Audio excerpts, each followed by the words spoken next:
High friends, welcome back to my channel. My name is Krishnendu Sarkar. আমার চ্যানেলটা আপনারা subscribe করবেন। আমার এই যে মা দুর্গা তৈরি হচ্ছে এখন মা দুর্গা তৈরি হবে। মা দুর্গার সাজসজ্জা আমরা ভিডিওতে দেখাবো। আপাতত সরস্বতী এবং লক্ষ্মীর সাজ এখনও বাকি, তাদের সাজ কমপ্লিট করতে হবে এবং এখানে চালচিত্র হবে। চিত্রটা এখন তৈরি হওয়ার পরে আপনাদের দেখানো হবে এবং মা দুর্গা আপাতত অস্ত্র নিয়ে কমপ্লিট হয়ে রয়েছে, শুধু লক্ষ্মী সরস্বতী বাকি। তা আজকের এই ভিডিওতে আপনাদের দেখাবো কী করে অস্ত্র আমি বানিয়েছিলাম, সেটা তো আমি করে ফেলেছি, সেটা এখন দেখানো যায় না। তার জন্য আমরা দেখাবো কী করে আমি গয়নাগুলো বানাই, সেই প্রস্তুতিটা আপনাদেরকে দেখাচ্ছি আমি।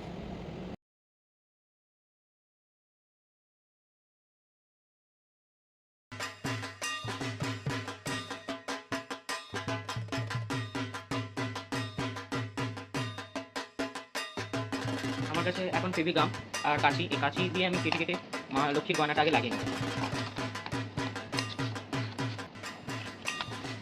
সবথেকে ভালো উপায় হচ্ছে আগে আমরা গয়নাটা একটু সাদা অংশ ছেড়ে কেটে নেব, যাতে আমরা যদি ভুলও কেটে ফেলি অত অসুবিধা আর হবে না। দেখুন আমি কি সুন্দর সাদা অংশটা ছেড়ে দেবো। এই দেখুন, এই দেখুন। আমার গয়নার এই ওপরের পাটটা এবার কেটে দেবো।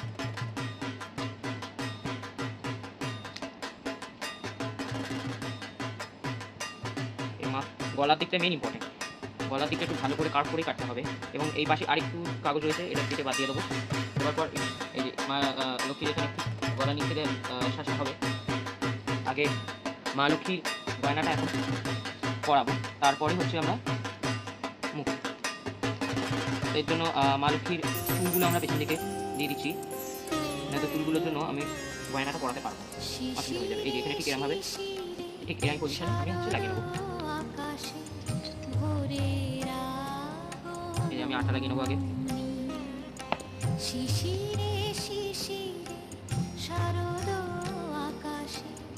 আজকে করে লাগিয়ে দেবো।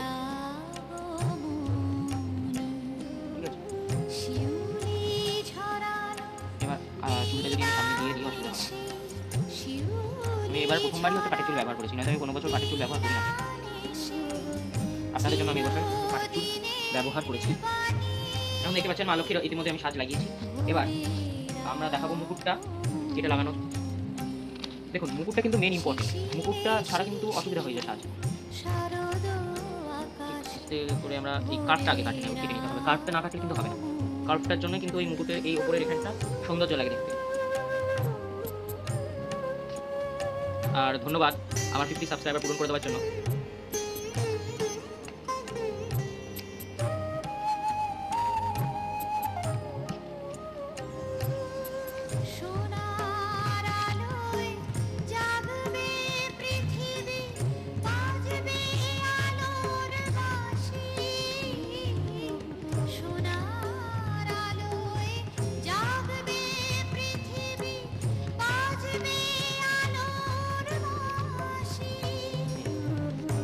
দেখছো তৈরি আমার কাছে আমি মাকে করিয়ে দেবো, যাতে মুকুট যেন ঠিকঠাক লাগে। মুকুট যদি না ঠিকঠাক লাগে তাহলে আমরা কিন্তু আমাদের পুরো পেপার মা লক্ষ্মীটা একটু অসুবিধা হয়ে যাবে। তার জন্য আগে চুলটা আমরা সামনের দিকে করে নেব।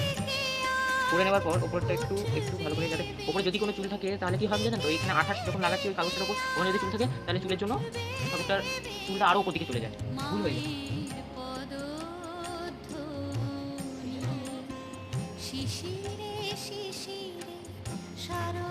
দেখুন এবার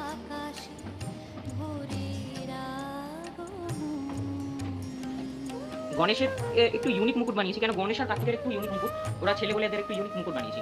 এবার পরের ধাপে চলে যাই। পরের ধাপে আমরা মায়ের যে এই কানেরগুলো লাগাবো। এই যে কানেরগুলো আগে লাগাবো, তারপরে কানের পাশা লাগাবো।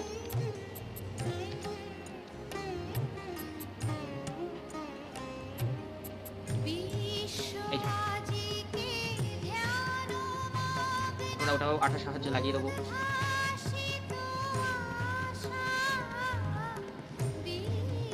যেন টানা চোখের মধ্যে যেন না চলে যায়। যদি মায়ের টানা চোখের মধ্যে চলে যায় তাহলে কিন্তু আমরা মুখটা কিন্তু কী বলবো নোংরা হয়ে যায়। এতে কী হয়, আমাদের যে চোখটার মধ্যে নোংরা যদি একবার চলে যায় তাহলে কিন্তু আবার নতুন করে আমাদের মুখ বানাতে হয়। এর জন্য আপাতত এখন কানেরগুলো লাগিয়ে নিই। এই যে এখানে কানেরভাবে আটাটা লাগিয়ে নিই।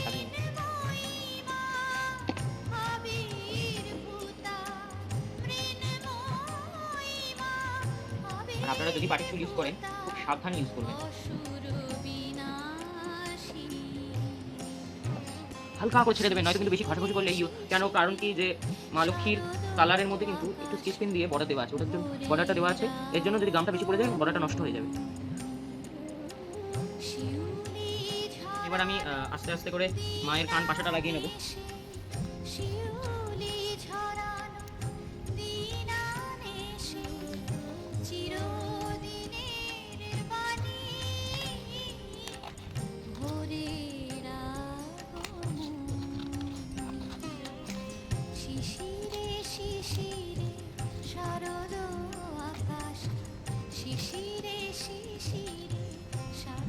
এই যে মায়ের কান পাশাগুলো,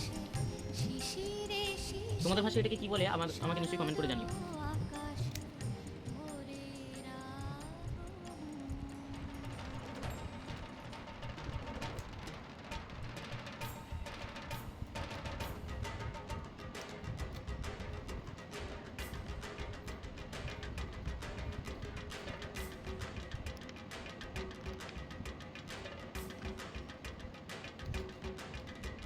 পরেরটাও কেটে নেবো, একবারে লাগাবো।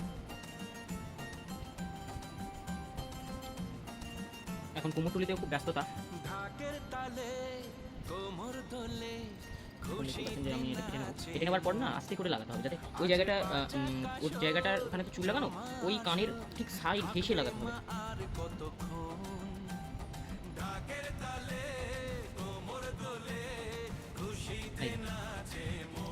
আমি কেটে নিয়েছি, এবার আমি মা লক্ষ্মীকে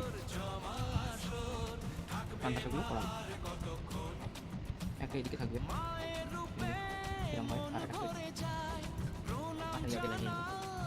এটাতে না সামনে আটা দিতে হবে, ঠিক আছে?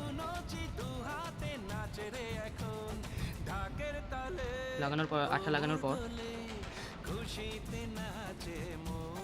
ওই কানের পাশে ওটাতে লাগিয়ে নেবো। এটাতেও সামনের দিকে হচ্ছে আটাটা লাগিয়ে আমরা লাগিয়ে নেবো। এই যে আস্তে করে পাশ ঘেঁষে লাগাতে হবে, যাতে চুলে যেন না ভুল করে লেগে যায়। চুলে ভুল করে লেগে গেলে অসুবিধা আছে। এটা হওয়ার পর কানের এইগুলো দেখুন কি সুন্দরভাবে আমি লাগিয়ে দিলাম আমার মা লক্ষ্মীর গয়নাটা। বাবা গণেশের এই পুরোটাতে তোমার সব কিছু লাগিয়েছি, যেমন কানের এগুলো অ্যাড করেছি, আর মা লক্ষ্মীরটাতে আপনারা দেখতেই পাচ্ছেন। এবার এই যে মা লক্ষ্মীর হাতে যে কলসটা রয়েছে সেটাকে এবার এরমভাবে হালকা করে এই বডির এখানটা টাচ করে দিতে হবে, যাতে এটা এরমভাবে না ঝোলে।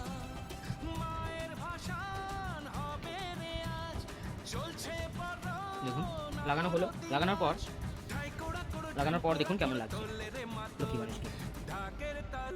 এই যে কার্তিকে কিন্তু হয়ে গেছে, সরস্বতী কার্তিক, মা লক্ষ্মী গণেশের হয়ে গেছে, লক্ষ্মী আর গণেশের। এবার সরস্বতী এবং কার্তিকের টাচটা আমরা করবো। এই যে আমার হাতে যে স্টিকগুলোকে দেখছেন, এই স্টিকের কি প্রয়োজন লাগবে মা লক্ষ্মীর জন্য আগে, কারণ মা লক্ষ্মীর এই যে পেছন দিকের পাটটা, এই যে পেছনে ঠিক এই জায়গাটায় লাগাতে হবে।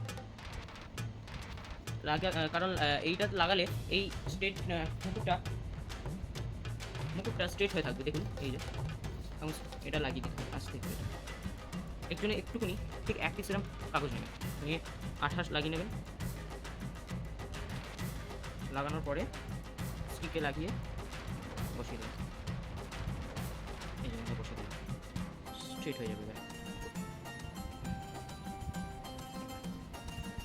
মুকুট কিন্তু এবার আর নড়বে না। এখন আমি লক্ষ্মী এবং গণেশের তো সব কমপ্লিট। লক্ষ্মী শুধু সাইডে এই পাড়গুলো লাগাতে হবে আপাতত। লক্ষ্মীকে এখন সাইডে সরস্বতীকে এখন সাজিয়ে নেব।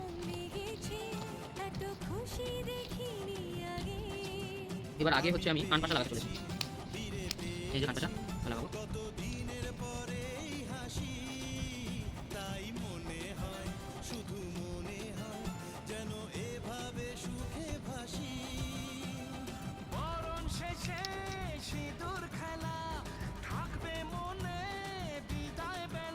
একটা নিলাম আরেকটা।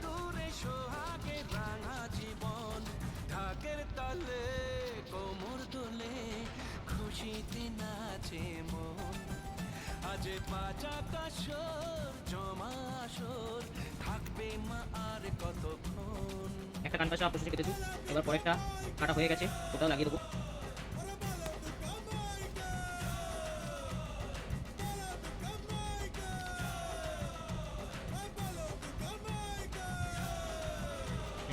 কিছু কেটে দিয়েছি, আগে আস্তে করে কানটার সাথে লাগিয়ে নিব। একটা করে লাগাবো, বেশি নিয়ে নেবো, করবো না, একটা করে। আজকে এই আমাদের কিন্তু সামনের দিকে আসছে, আমি বারবার বলছি মালকিতেও আমি বললাম।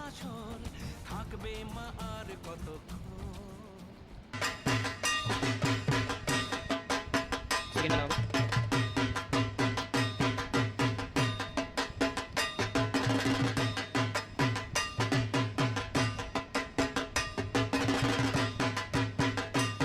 এবার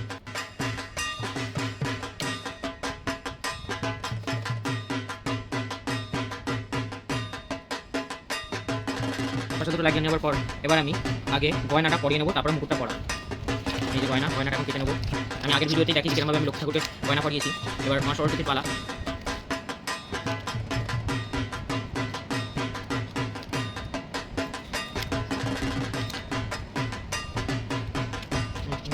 পুরো একদম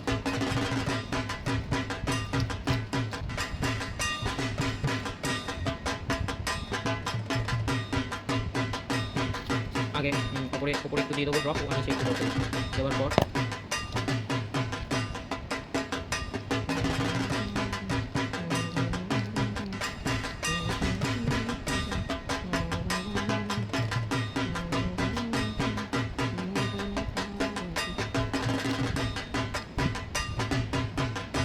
এবার কানের পর মুকুট।